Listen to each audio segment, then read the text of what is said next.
बहुत स्वागत है जी सारिਆਂ ਦਾ। मैं हाँ सुरिंदर ढिल्ला, सुकांत त्रिवेदी जी साडे नाल मौजूद ने, एरी दे मैंबर ने और त्रिवेदी ओवरसीज़ नूं रिप्रजेंट करते हैं। बहुत लंबा एक्सपीरियंस त्रिवेदी साहब कोले आस्ट्रेलिया का है, पर साडे सारिਆਂ कोले आस्ट्रेलिया का यह भी एक्सपीरियंस है कि कोविड तो बाद हुण तक आस्ट्रेलिया शुरू नहीं होया। कदों शुरू होएगा ये भी $1 मिलियन का क्वेश्चन है। और ये नाल नाल फ्यूचर नूं लैके स्टूडेंट्स आस्ट्रेलिया लई की सोचण, की तय करन, क्योंकि नवे स्टूडेंट्स के रिजल्ट्स आने शुरू हो गए हैं। जनवरी के फस्ट वीक भी आर्ट्स के रिजल्ट आए हैं। बहुत सारे स्टूडेंट्स ने जिहड़े आस्ट्रेलिया पढ़ना चाहते हैं, आस्ट्रेलिया बारे उन्होंने दियां साडे कोले इंक्वायरीज आ रही ने। मैं बहुत सारे सवाल उन्होंने स्टूडेंट्स नाल संबंधित त्रिवेदी साहब तो ही पूछांगा। त्रिवेदी जी बहुत बहुत स्वागत है। थैंक यू ढिल्ला जी, और सारे दर्शकों का बहुत बहुत स्वागत है जी तुहाडा। त्रिवेदी साहब, बड़े स्टूडेंट्स के फोन आने लग गए क्योंकि आर्ट्स के रिजल्ट आ गए हैं जनवरी के फस्ट वीक के ही। पर स्टूडेंट हुण करन की, आस्ट्रेलिया नूं लैके कन्फ्यूजन वाली स्टेज बनी हुई है। देखो, कन्फ्यूजन कल आस्ट्रेलियन लैके नहीं, सब जगह ही कन्फ्यूजन हैगी। यूके के वीजे लग गए तो लोग जा नहीं पाए, फ्लाइट्स लास्ट मोमेंट ते कैंसल हुई यूके दियां। सो ये तो सब पासे ही चल रहा है, कल्ले आस्ट्रेलिया की गल नहीं हैगी है। हाँ, आस्ट्रेलिया एक जिहड़ी कन्फ्यूजन बिल्कुल नहीं हैगी है भी या तो तुहाडा वीज़ा आएगा या नहीं आएगा। कोई उन्होंने कंडीशनस नहीं अच्छे AIP नहीं है, इदा करोगे पहला लगा लाँगे फिर पढ़ लो तो फिर लगावांगे। जिस तरह कैनेडा ने एक एक्सपेरीमेंट किया जिहड़ा कि मैं बहुत बुरी तरह फ्लॉप होया जी। हाँ ना पूछ रहे सी भी यहाँ वीज़ा मिलू या नहीं। AIP आने तो बाद भी देखा कैनेडा किन्ने रिफ्यूजल आ गए बच्चों के। तो वो एक बड़ी तगड़ी सट होंगी है जी भी AIP तुहाडा आ गया, उस तो बाद रिफ्यूजल आ रहा। बंदा दिमागी तौर के उत्ते पहुँच गया ना कैनेडा, उन्होंने जो फिर पता लगे मेरा तो वीज़ा रिफ्यूज हो गया तो की बीती होएगी उस पर। एटलीस्ट आस्ट्रेलिया तुहानूं वो सट नहीं पहुँचा रहा, या तो वीज़ा आ रहा या नहीं आ रहा।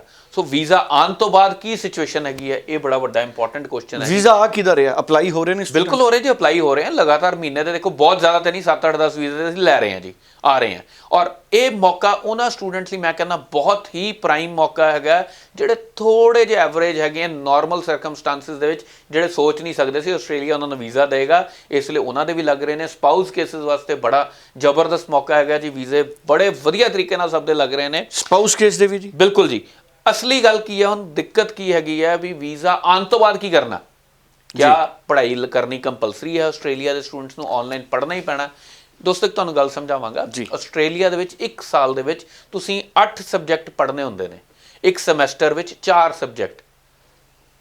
रिपीट करना, एक साल दे 8 सबजैक्ट तुसीं आस्ट्रेलिया की यूनीवर्सिटी चाहे बैचलर्स कर रहे हो चाहे मास्टर्स कर रहे हो, 8 सबजैक्ट्स पढ़ने जरूरी हुंदे ने एक साल नूं कंप्लीट करन लई। एक समैसटर दे 4। आस्ट्रेलिया की यूनीवर्सिटीज़ कहंदियां ने भावें तुसीं पहले समैसटर दे एक सबजैक्ट विच एनरोल हो जाओ, 4 पढ़ने ने, तुसीं फीस 4 की पे कर दी, एक सबजैक्ट विच एनरोल हो जाओ जब तक कि आस्ट्रेलिया खुलदा नहीं, एक सबजैक्ट कंप्लीट कर लो।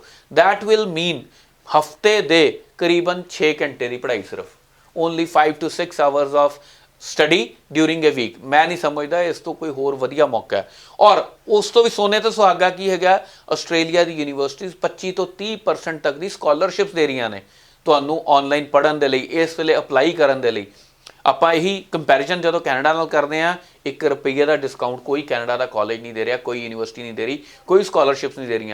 साडी एसोसीएशन ने एज कंपनीज़ भी बहुत बारी असीं कैनेडा वालिਆਂ ने लिखा भी ये टैसटिंग सिचुएशनस हैगियां, उन्होंने भी नाल कोऑपरेट करना चाहिए। पर इस मामले में मैं तारीफ करांगा आस्ट्रेलियन यूनीवर्सिटीज़ की, वो 25 to 30% तक डल्ला जी स्कॉलरशिप्स आ रही ने। एंड आने वाले टाइम तुसीं देखोगे भी आस्ट्रेलिया सैटलमेंट भी आसान होएगी, because it has to be like this. असीं जदों भी देखिया, जदों साल 1.5 साल 2 साल आस्ट्रेलिया बंद रहिंदा, उस तो बाद वीज़िਆਂ की झड़ी लगती है, उत्थे सैटलमेंट आसान होंदी, काम की कोई कमी है ही नहीं है। आस्ट्रेलिया इस वेले दुनिया भर तो नंबर 1 डेस्टिनेशन बन गई है दोस्तों। सारे यूरोप के लोग, इंग्लैंड के लोग, US के लोग, वो भी आस्ट्रेलिया जाके सैटल होना चाहते हैं, क्योंकि आस्ट्रेलिया और न्यूजीलैंड इन्हां कंट्रीज़ ने जिन्हें वधिया तरीके नाल कोविड नूं मैनेज किया, अपने सिटीजनस की जान बचाई है, उत्थे कुछ फैलन दिता। देखो मैच हो रहे हैं, लोग स्टेडियम्स विच बैठे ने, चाहे 50% स्टेडियम्स ऑक्यूपाइड ने, but still everything is happening there. और कित्थे सानूं लगदा सी जी इन्हां कंट्रीज़ नूं ते खोलना ही पैना, साडे बच्चों के पैसे की लोड़ है। आस्ट्रेलिया दिखाता भी education is not about money, education एक पैशन भी है। कल्ले पैसों करके आस्ट्रेलिया स्टूडेंट्स के पैसों पर नहीं बैठा, बट आने वाले टाइम दे it is gonna be very big. So जो स्टूडेंट हुण भी वीज़ा लैके बैठणगे ना, उन्होंने बहुत अच्छी अपॉर्चुनिटी है। खास तौर पर जो नवे स्टूडेंट्स ने उन्होंने की एडवाइस है, किन्ने स्कोर बैंड ते हुण आस्ट्रेलिया जो अप्लाई करन? +2 की 6 बैंड चल जाएंगे जी, 2 चों 5.5 कोई प्रॉब्लम नहीं। ਬੈਚਲਰਸ ਕੀਤੀ ਹੈਗੀ 6.5 6 ਈਚ ਦਾ ਸਕੋਰ ਜ਼ਰੂਰੀ ਹੈਗਾ।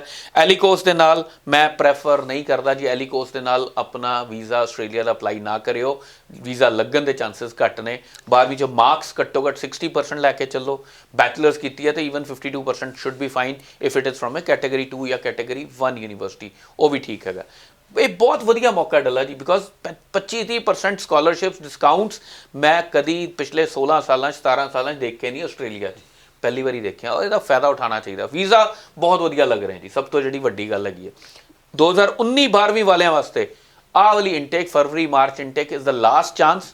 ਉਸ ਤੋਂ ਬਾਅਦ ਉਹਨਾਂ ਨੂੰ ਆਸਟ੍ਰੇਲੀਆ ਦਾ ਵੀਜ਼ਾ ਅਪਲਾਈ ਨਹੀਂ ਕਰ ਪਾਣਗੇ ਕਿਉਂਕਿ ਗੈਪ ਬਹੁਤ ਜ਼ਿਆਦਾ ਹੋ ਜਾਏਗਾ ਜੀ। ਸੋ 2019 ਵਾਲਿਆਂ ਲਈ ਤੁਹਾਨੂੰ ਲੱਗਦਾ ਹੈ ਕਿ ਫਰਵਰੀ ਇਨਟੇਕ ਆਖਰੀ ਮੌਕਾ ਜੀ।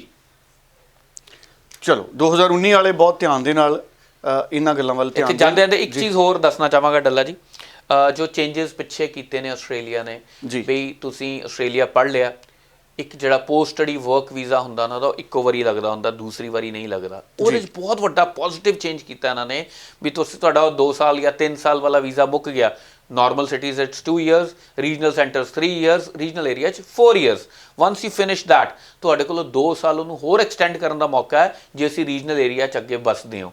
ਸੋ 6 ਸਾਲ ਤੱਕ ਤੁਸੀਂ ਆਸਟ੍ਰੇਲੀਆ ਪੜ੍ਹਾਈ ਤੋਂ ਬਾਅਦ ਵਰਕ ਵੀਜ਼ਾ ਤੇ ਰਹਿ ਸਕਦੇ ਹੋ, ਮੈਕਸਿਮਮ 6 years ਵਿਚ is a very big deal.